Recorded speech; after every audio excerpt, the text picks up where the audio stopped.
Happy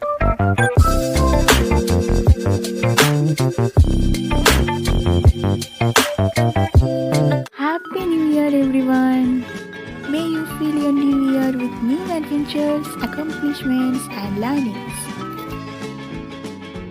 Have a wonderful new year surrounded by all your loved ones. May 2021 bring you all the reasons to smile.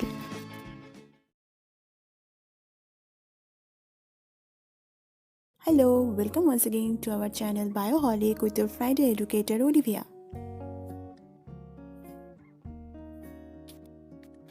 Today I am here with the third part of the chapter photosynthesis. In this class I will describe about the different photosynthetic pigments. So why wait? Let's start.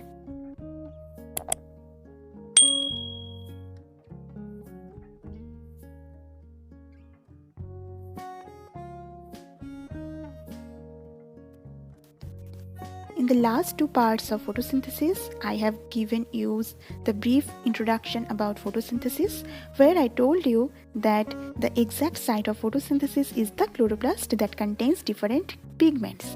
These pigments participate in the photosynthetic reaction. So, what is the photosynthetic pigment? The photosynthetic organisms contain light-absorbing molecules that is known as the pigments. These photosynthetic pigments absorbs only specific wavelengths of visible light, that is some specific color of the viewfield, while reflecting others.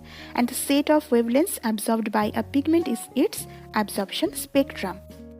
Many students complain that they become confused between the absorption spectrum and action spectrum, but don't worry, today I will clear all your doubts. So watch this video till the end without any skipping. Now moving on to the major types of photosynthetic pigments. Photosynthetic pigments mainly are of two types. First of all is the chlorophylls, which is again subdivided into some classes, but the chlorophyll A and chlorophyll B are the major chlorophylls. Second one is the carotenoids. These carotenoids are also of mainly two types, the carotene and the xanthophyll.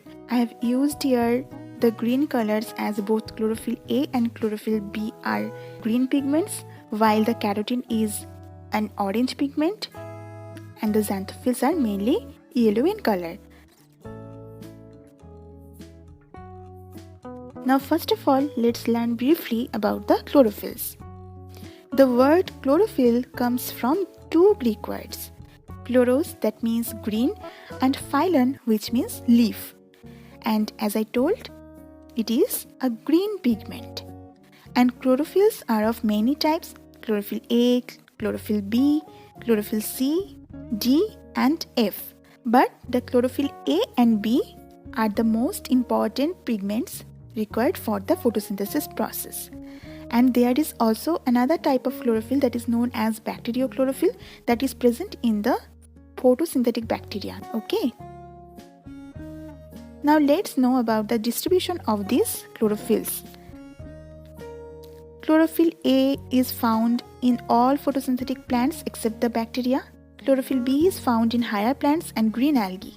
Chlorophyll C is found in brown algae and diatoms. Chlorophyll D is present in some red algae, and bacteriochlorophyll is in some purple and green photosynthetic bacteria. Okay. Now let's learn about the complete structure of chlorophyll. Yes, this is the structure of a chlorophyll molecule. Here you can see a head part and a tail part. Yes, this is the head portion and this long side chain is the tail portion. Now let's zoom into the head portion first. This is the structure of the head part of the chlorophyll structure.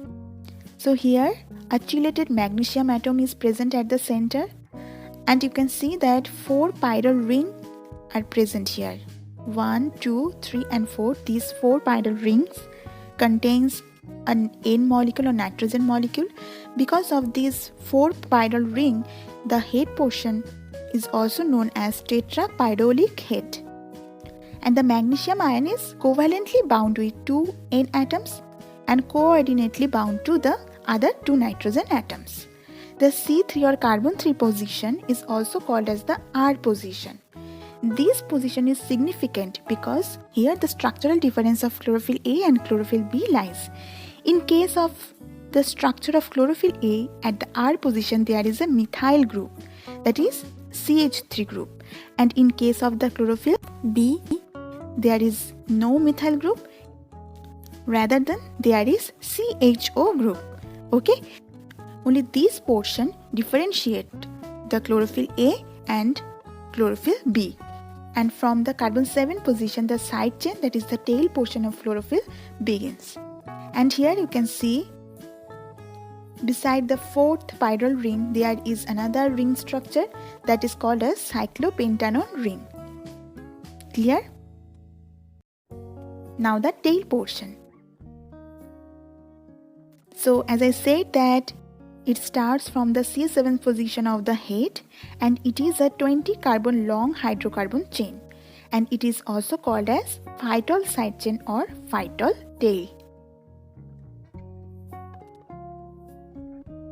Now the differences between the chlorophyll A and chlorophyll B. In photosynthesis, both of the pigments play vital role, but the chlorophyll A is the major or primary pigment while chlorophyll B is the accessory pigment. The rate of absorption in chlorophyll A is higher than the chlorophyll B, and I have already told you the structural difference, that in chlorophyll A at the R position there is a methyl group, while in the chlorophyll B there is CHO group. Now the chemical formula of chlorophyll A is C55H72AMgN4O5 and the chemical formula of chlorophyll B is C55H70AMgN4O6. So there is a difference in the hydrogen and oxygen number. Next feature is the absorbent. Chlorophyll A absorbs red wavelength more while chlorophyll B absorbs violet blue wavelength more. Now the solubility of chlorophyll A. Chlorophyll A is soluble in petroleum ether while chlorophyll B is soluble in methyl alcohol. And the color of chlorophyll A is bluish green while the color of chlorophyll B is actually yellowish green.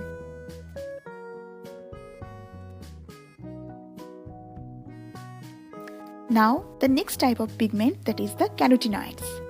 It is a secondary light absorbing pigment or accessory pigment that occurs in the thylakoid membrane of algae and higher plants. And it may be of yellow, red or purple color. The yellow color carotenoids are lutein while red-orange is known as the beta-carotene. So they are of two types, the carotene and the xanthophyll. The carotene is mainly orange in color while the xanthophyll is mainly yellowish in color. Carotenoids protect the chlorophyll against photooxidation and then transfer light energy to chlorophylls, and it also helps in preventing photodynamic damage. Also they are able to express themselves in mature leaves even if chlorophyll begins to disintegrate. Now another important pigment that plays role in photosynthesis process is the phycobilin. Phycobilins are water-soluble pigments that is found in the stroma of chloroplast organelles and that are present only in cyanobacteria and rhodophyta. They are also of mainly two types, the phycocyanin and phycoerythrin. The phycocyanin is a bluish pigment that is found in primarily cyanobacteria, that is blue-green algae, to aid in absorption of light in photosynthesis, while phycoerythrin is a pigment found in rhodophyta, that is red algae, and is responsible for its characteristic red color. Now moving to the absorption spectrum. The different types of photosynthetic pigments absorb the light of different wavelengths of the visible spectrum, that is of 390 nanometer to 760 nanometer. The absorption spectrum indicates the wavelengths of light absorbed by each pigment. So in photosynthesis, pigments absorb only specific wavelengths of visible light while reflecting others. So as a definition, we can say that a graphical representation that shows the absorption of light of different wavelength by the pigment of a plant is known as its absorption spectrum. In this diagram, we can see the absorption spectra of chlorophyll A and chlorophyll B. So here you can see that chlorophyll molecules absorb blue and red wavelengths. Therefore, here is a peak in the red and blue zone. But in case of the carotenoids, you can see that they absorb only violet and blue-green light. And in this picture, you can compare the absorption spectra of these three key pigments of photosynthesis, that is the chlorophyll A, chlorophyll B and carotenoids. So this is the optimal absorption of light that occurs at different wavelengths for different pigments. Clear?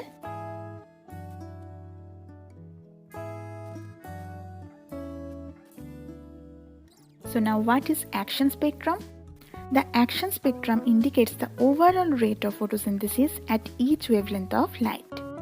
So as a definition, we can say a graphical representation that shows the effectiveness of these different wavelengths in photosynthesis is known as the action spectrum. This is the action spectrum curve, where you can see two peaks at the region of blue and red color. And if you compare it with the absorption spectra of the three key pigments, you can see that there is a similarity between the action spectrum and the absorption spectrum of chlorophylls. As in the action spectrum, the graph shows spikes above the wavelengths representing the colors red and blue. If you have watched the part 2 of photosynthesis, where I have also told you about the T.W. Engelmann's experiment on cladophora, he split light into its components by the prism and then illuminated cladophora placed in a suspension of aerobic bacteria. And he found that bacteria accumulated in the region of blue and red light of split spectrum. He thus discovered the effect of different wavelengths of light on photosynthesis and plotted the first action spectrum of photosynthesis. And after watching the action spectrum, the similarity of the action spectrum of photosynthesis and the absorption spectrum of chlorophyll tells us that chlorophylls are the most important pigments in the process. Isn't it? Now let's clear the confusions between absorption spectrum and action spectrum. Here are the differences between these two. The absorption spectrum indicates the wavelengths of light absorbed by each pigment, and the action spectrum indicates the overall rate of photosynthesis at each wavelength of light. Absorption spectrum is a graphical representation of the amount of light of different wavelength absorbed by a pigment, where the action spectrum is a graphical representation of the rate of photosynthesis at different wavelengths of light. Absorption spectrum is studied directly by spectrophotometer, but action spectrum is studied in relation to either oxygen evoked or carbon dioxide absorbed. And in case of the absorption spectrum, chlorophylls absorb blue and red light, but carotenoids absorb blue and violet lights, while in action spectrum, the maximum photosynthesis occurs in blue and red light. So I hope now the confusions between these two have gone. But if you have still any doubts, you can ask me in the comment section. So that's all about the photosynthetic pigments. Today I have also provided the self-assessment test link in the description box. Don't forget to check that. If you think this video is somewhat helpful, then please like it and share it with your classmates. And if you are new here, then don't forget to subscribe our channel, because the world of biology is here. So thanks for watching, and yes, enjoy the New Year celebration. Happy New Year once again. Be more successful and have a great year ahead. See you in the next Friday with the fourth part of photosynthesis. Till then, stay tuned with Bioholic.